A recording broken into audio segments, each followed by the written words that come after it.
Good morning. ಓಂ ಶಾಂತಿ. Life ಸ್ಕಿಲ್ಗೆ ತಮ್ಮೆಲ್ಲರಿಗೆ ಸ್ವಾಗತ. ಸೊ ಡೈಲಿ ಒಂದು ಟಾಪಿಕ್ ನೋಡ್ತಾ ಇದ್ವಿ. ಇವತ್ತು ಫೋಕಸ್ಸಿಂಗ್ ಬ್ಲ್ಯಾಕ್ನ ರಿಮೂವ್ ಮಾಡ್ತಕ್ಕಂಥದ್ದು. ಸೊ ನಾನು ಲೇಜಿ ಅಲ್ಲ ಅಲ್ವಾ, ಆದರೆ ಸೋಮಾರಿತನಲ್ಲ, ಆದರೆ ಕೆಲಸ ಆಗಲ್ಲ ಅಂತ ಎಲ್ಲೋ ಒಂದು ಕಡೆ ಬೇಜಾರು ಅನ್ನಿಸ್ತಾ ಇದೆ, ಮಾತು ಡಲ್ ಅನ್ನಿಸ್ತಾ ಇದೆ. ಸೊ ಏನಾಗ್ತದೆ ಅಂದರೆ ನನ್ನಲ್ಲಿ ಕೆಲವು ಬ್ಲ್ಯಾಕ್ಸ್ ಇರ್ತವೆ. ಆ ಬ್ಲ್ಯಾಕ್ಸ್ನ ರಿಮೂವ್ ಮಾಡಿಕೊಂಡ್ರೆ ಕೆಲಸನೇ ಮಾಡೋದು ಈಸಿ ತುಂಬ. ಸೊ ಅದನ್ನೇ ಏನೆಲ್ಲ ಬ್ಲ್ಯಾಕ್ಸ್ ಇರುತ್ತಪ್ಪ ಅನ್ನೋದಾದ್ರೆ, ಬ್ಲ್ಯಾಕ್ ಅಂದ್ರೆ ಏನು ಗೊತ್ತಾ, ಆಲೋಚನೆಗಳ ಮೇಲೆ ಆಲೋಚನೆಗಳು ಬರ್ತಾ ಇರುತ್ತೆ. ಆಮೇಲೆ ಏನು ಮಾಡೋಕೇನಿಲ್ಲ ಅಂತ ಗೊತ್ತಾಗ್ತಿರಲ್ಲ, ಇದು ಮಾಡ್ಲಾ ಅದು ಮಾಡ್ಲಾ ಅಂತಿರುತ್ತೆ.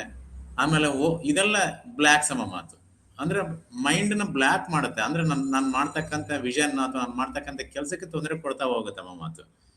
ಸೊ ಇದೆಲ್ಲ ಎಲ್ಲೆಲ್ಲಿ ನಮಗೆ ಬ್ಲ್ಯಾಕ್ ಆಗುತ್ತೆ, ನಮಗೆ ಫೋಕಸಿಂಗ್ ಮಾಡ್ತಕ್ಕಂಥ ಟೈಮಲ್ಲಿ ಎಲ್ಲಿ ಬ್ಲಾಕ್ ಆಗುತ್ತೆ ಅನ್ನೋದಾದ್ರೆ, ಓವರ್ ಥಿಂಕಿಂಗ್ ಅಂತ ಹೇಳ್ತಾರೆ. ಫಸ್ಟ್ ತುಂಬಾ ಆಲೋಚನೆಗಳು ಮಾಡ್ತಾ ಮಾಡ್ತಾ ಮಾಡ್ತಾ ಅಲ್ಲಿ ನನ್ನ ಮೈಂಡು ವೇಸ್ಟ್ ಆಗುತ್ತೆ, ಟೈಮ್ ವೇಸ್ಟ್ ಆಗುತ್ತೆ, ಫೋಕಸಿಂಗ್ ಇರಲ್ಲ. ಅಲ್ಲಿ ಏನು ಮಾಡ್ಬೇಕಂದ್ರೆ ಅದ್ರ ಬಗ್ಗೆ ಡೆಪ್ತ್ ಆಗಿ ಆಗೋದೇ ಇಲ್ಲ ನಮ್ಮ ಮಾತು. ಸೊ ಅದು ಭಾಳ ಇಂಪಾರ್ಟೆಂಟು. ಓವರ್ ಥಿಂಕ್ ಮಾಡಬಾರ್ದು.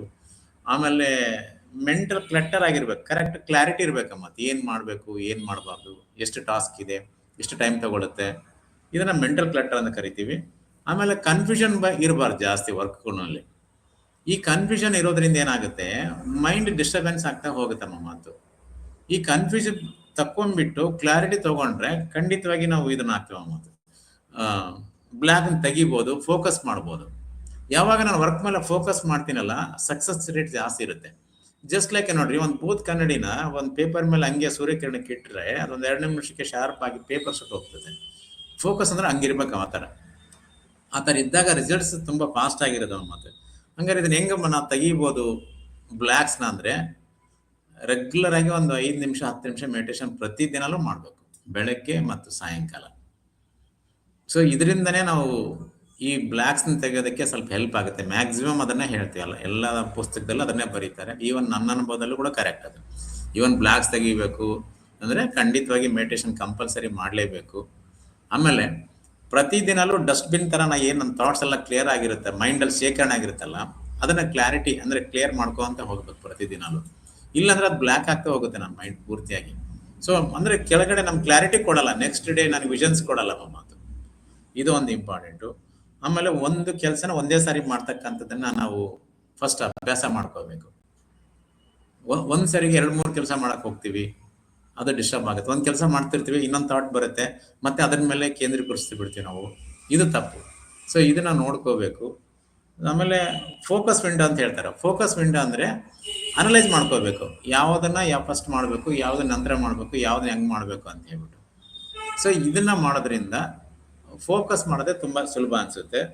ಆಮೇಲೆ ವೇಸ್ಟ್ ಥಾಟ್ ನಾನು ಹೇಳಿದ್ನಲ್ಲ, ಅವಾಗಲೇ ಕ್ಲಿಯರ್ ಮಾಡಲೇಬೇಕು ಪ್ರತಿದಿನಲೂ, ಬೆಳಗ್ಗೆ ಸಾಯಂಕಾಲ 2 ಸಲ ನಾವು ಮಾಡ್ಕೊಂಡ್ರೆ, ರಾತ್ರಿ ಎಲ್ಲದನ್ನು ಕ್ಲಿಯರ್ ಮಾಡಿ ಮತ್ತೆ ಒಂದು 5 ನಿಮಿಷ ಮೆಡಿಟೇಷನ್ ಮಾಡಿಕೊಂಡು ಮತ್ತೆ ನೆಕ್ಸ್ಟ್ ಡೇ ಗೋಲ್ ತಗೊಂಡು ಮಲ್ಕೊಂಡಾಗ ಮಾತ್ರ ನಾನು ಬೆಳಗ್ಗೆ ಫ್ರೆಶ್ ಆಗಿರ್ತೀನಿ.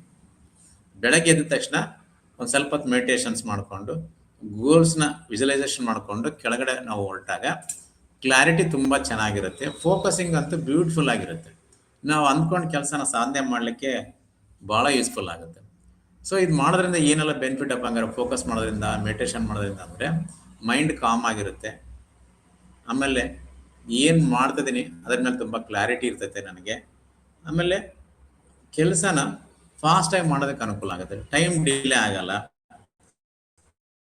ಆಮೇಲೆ ಕನ್ಫ್ಯೂಷನ್ ಇರಲ್ಲ, ಯಾವುದ್ರಲ್ಲೂ ನಂಗೆ ಕನ್ಫ್ಯೂಷನ್ ಇರಲ್ಲ. ಮತ್ತೆ ಇದು ಭಾಳ ಇಂಪಾರ್ಟೆಂಟ್. ಇವೆಲ್ಲದನ್ನ ನಾವು ಶಾಶ್ವತ ಮಾಡ್ಬೇಕಂದ್ರೆ ನಾನು ಫೋಕಸ್ ಮಾಡ್ತಕ್ಕಂಥದ್ದನ್ನ ತಿಳ್ಕೋಬೇಕು ನೀವು. ಸೊ ಇದ್ರ ಬಗ್ಗೆ ನಿಮ್ಗೆ ಇನ್ನೂ ಹೆಚ್ಚಿನ ಮಾಹಿತಿ ಬೇಕಂದ್ರೆ ನಾನು ನೇರವಾಗಿ ಅಥವಾ ಫೋನ್ ಮೂಲಕ ಕಾಂಟ್ಯಾಕ್ಟ್ ಮಾಡ್ಬೋದು. ಇದ್ರ ಮೂಲಕ ಒಂದು ಗೂಗಲ್ ಫಾರ್ಮ್ ಬರುತ್ತೆ, ನೀವು ಅದನ್ನು ಫಿಲ್ ಅಪ್ ಮಾಡಿದ್ರೆ ನಾನು ನಿಮ್ಮನ್ನು ಕಾಂಟ್ಯಾಕ್ಟ್ ಮಾಡಿ. Thank you. ಓಂ ಶಾಂತಿ.